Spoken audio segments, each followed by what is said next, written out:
Imagine a routine trip, a car journey you've made dozens of times, lasting just over 2 hours. Now, imagine arriving at your destination feeling an overwhelming exhaustion, a mental fog that makes no sense. You look at the calendar, the clock, and your blood runs cold. It hasn't been 2 hours. 10 whole days of your life have simply vanished. Where did they go? What happened in that void of time? This isn't the premise of a science fiction movie, but the beginning of the journey that would forever change Alec Newald's life, and, if his words are true, could rewrite every page of human history as we know it. What he claims to have discovered in those 10 lost days goes far beyond simple lights in the sky. We're talking about our very essence, our creation. February 1989, New Zealand. Alec Newald was driving from Rotorua to Auckland. A mountain range enveloped in dense fog was the last familiar sight he would register before reality dissolved. Upon arrival, the exhaustion and disorientation were merely a prelude to an even greater shock. 10 days. 10 days erased from his existence. Gradually, like pieces of a cosmic puzzle, memories began to emerge from the fog in his mind. They were fragments of an event so extraordinary it defied all logic. He had been abducted, taken. And what he was shown, the knowledge entrusted to him, had the power to shake the very foundations of our civilization. The most impactful revelation, that we, humanity, might be the result of a grand cosmic engineering project. Newald's memories transport him to a completely alien environment. Initially, a female figure, described as remarkably tall, escorted him. Soon, he found himself before 3 other beings. One, shorter, with features Alec perceived as masculine. The third, even smaller, yet with a presence that radiated authority. This small being, with its large rounded head, narrow and widely spaced eyes, a diminutive mouth, and no visible ears, communicated. Not with audible words at first, but in a way that transcended language. A special suit placed on Alec seemed to facilitate this bridge. "I am the guardian of this session," the being reportedly said, offering to make Alec's experience as comfortable as possible. The question burning in Newald's mind about how communication was occurring was anticipated, raising suspicions of mind reading. The Guardian clarified that his race rarely used speech with humans, except at a distance. Alec was given a choice. He could leave, but in doing so, he would lose the chance to acquire vast knowledge, an understanding of his own species and the universe. There was a caveat. Not everything could be revealed yet, and some of the acquired knowledge might be erased if he chose to return to Earth prematurely. The words echoed in his mind. "You will understand, I hope."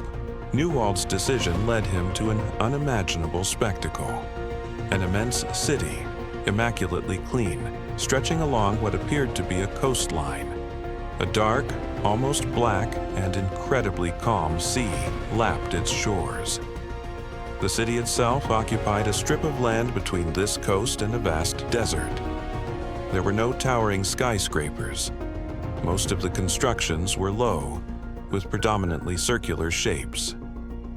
The buildings were made of a material eterico with colored glass, each topped by something resembling a large, net-like lamp, perhaps an energy system or a protective shield. Upon disembarking, Alec felt a flexible floor beneath his feet. Curiosity and excitement overwhelmed him. The architecture was unique. Buildings with external walls sloped at precise 30-degree angles, receding with each floor, creating the appearance of giant staircases. Circular or cylindrical structures predominated, arranged spirally, with the tallest at the center, decreasing in height towards the periphery. The house that sheltered him had an external spiral ramp, providing access to the upper floors. The lighting was diffuse, omnipresent, with no discernible source, functioning day and night. The interior was equally fascinating. The main floor, of ethereal beauty, was dominated by a pearly white, with all the colors of the rainbow reflected in the objects. It seemed as if everything, including the vitreous material furniture, had been molded as a single piece, without seams. The soft, cushioned floor was slightly darker, and the colors of the environment, Newald discovered, could change, reflecting the thoughts and emotions of the inhabitants. A central, circular space was used for meditation, a state that replaced sleep and lasted about an hour. In this extraordinary environment, Alec allegedly received information that redefines our origin. According to his captors, both Homo sapiens and their predecessors, the Cro-Magnons, were artificially engineered. The aliens reportedly revealed that the final pieces for the formation of the Cro-Magnon body were assembled some 70,000 years ago. But what was the purpose of this creation? Cro-Magnons, according to Newald, were designed to be more than mere hominids. They were vessels, biological vehicles intended to house a bodiless entity, what we commonly call a soul. They already possessed the biological capacity to receive vast ancestral knowledge. This knowledge, however, is not entirely unknown on Earth. A small fraction of society, secret sects dating back to antiquity, were supposedly entrusted with guarding and, at the right moment, sharing this wisdom with the rest of humanity. Originally, this information was not secret. However, these guardians allegedly broke their vow, withholding the knowledge, perhaps out of greed for power, or because they deemed humanity not yet ready. Some, Alec says, may have even forgotten the origin of this legacy. This betrayal would make them fear the return of the creators. The technology witnessed by Alec was as advanced as the revelations. Transportation in the city was by vehicles resembling the cockpit of a wingless fighter jet, made of a translucent, colored, plastic-like material on top and opaque below. They operated on a combination of mental power and magnetic repulsion. Although Alec couldn't pilot them with his mind alone, he could control the direction manually while one of the beings supplied the energy. Special protective goggles adhered to his face, integrating with his suit. Alec also mentions in his book Coevolution what he learned about science. He spoke of liquid crystal as a fourth state of matter, where elongated molecules create an intermediate phase between solid and liquid. He also linked Beckgard salts, organic superconductors, to UFO sightings. The appearance of these crystalline materials could change dramatically depending on the light, from bright metallic to dull, or even invisible. This would explain how the ships that abducted him seemed to change shape, almost as if they were alive, utilizing crystalline technology, perhaps operating with pulsed resonance and vibrational frequency to achieve interdimensional travel. Alec Newald's extraordinary journey came to an end. He returned to Earth, but his life would never be the same. Shortly after his return, scientists from New Zealand's Department of Scientific and Industrial Research approached him, eager for information about his experience, and especially about the alien technology. Alec, however, distrusted their true intentions, sensing they were actually agents of some secret government organization. Their goal seemed to be to prepare for a possible return of the extraterrestrial beings, aiming to appropriate their resources and technologies. Faced with Newald's refusal to cooperate, the harassment intensified. His home was broken into several times, even with constant changes of address. The threats became harsher. Despite the persecution, Alec decided that part of the knowledge he acquired should be shared, which led him to write the book Coevolution. More than 3 decades have passed since Alec Newald's alleged abduction.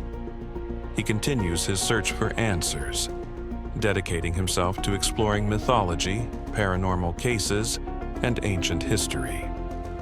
His story is a labyrinth of fantastic claims and profound implications. If what Alec Newald reported is, in some way, a reflection of the truth, then our understanding of who we are and where we come from is fundamentally incomplete. Are we, as a species, on the verge of a revelation that has been denied to us for millennia? Or is this just another extraordinary story in the vast universe of ufology?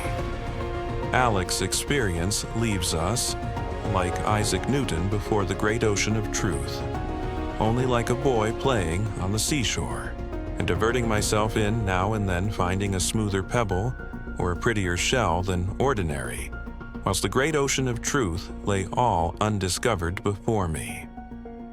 So, what do you think about Alec Newald's account? Were you already familiar with the details of this incredible 10-day journey? Do you believe humanity could have an origin so different from what we're told?